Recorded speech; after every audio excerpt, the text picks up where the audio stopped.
Donc là, on va regarder un peu dans quelles conditions un tir oblique a une portée maximale. Parce qu'en fait, si on tire un corps avec une certaine vitesse, la portée va changer si on change l'angle. Donc regardez ici, on a lancé un corps avec une vitesse initiale de 20 mètres par seconde, mais on a changé dans les 4 cas l'angle du lancer, on n'a pas chaque fois la même portée.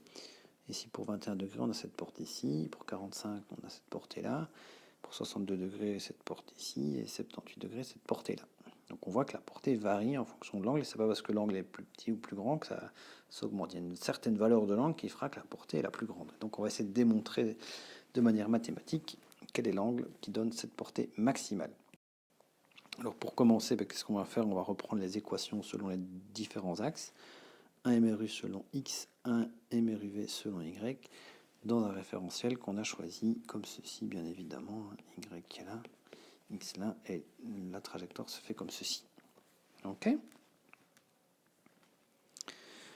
On a vu que dans ces conditions-là, le temps total était donné, donc le temps total du tir oblique était donné par 2 fois la vitesse y sur g.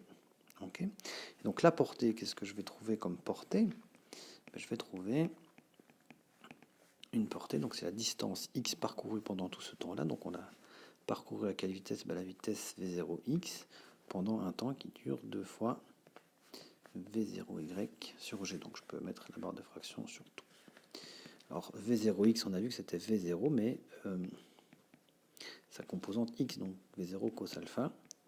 v0y, c'est la vitesse initiale v0, mais la composante verticale, donc sinus alpha. Tout ça qu'on peut diviser par g.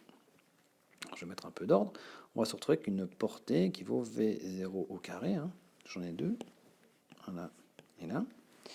Fois 2 cosinus alpha sinus alpha sur g.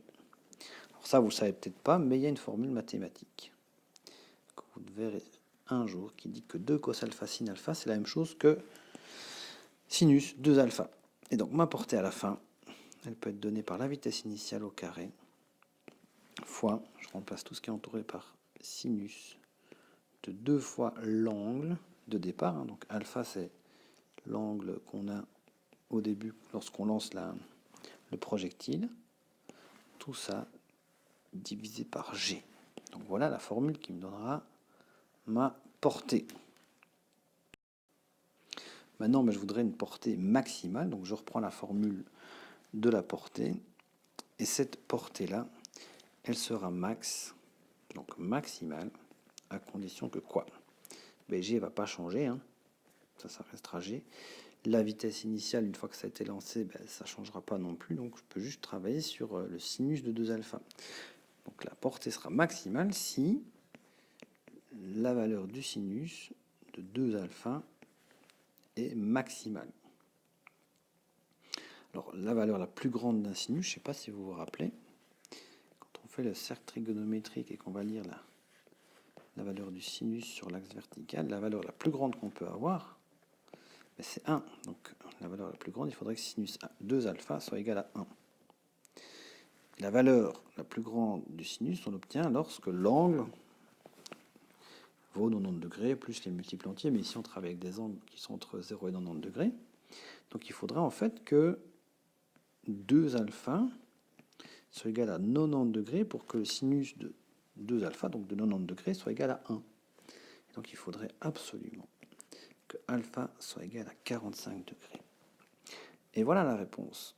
Voilà l'angle qui fait que lorsqu'on lance un corps, la portée sera la plus grande. Si vous lancez un corps avec une inclinaison de 45 degrés depuis le sol, la portée sera maximale. Si vous êtes au-dessus de 45 degrés, la portée va diminuer. Si vous êtes en dessous de 45 degrés, la portée va diminuer aussi.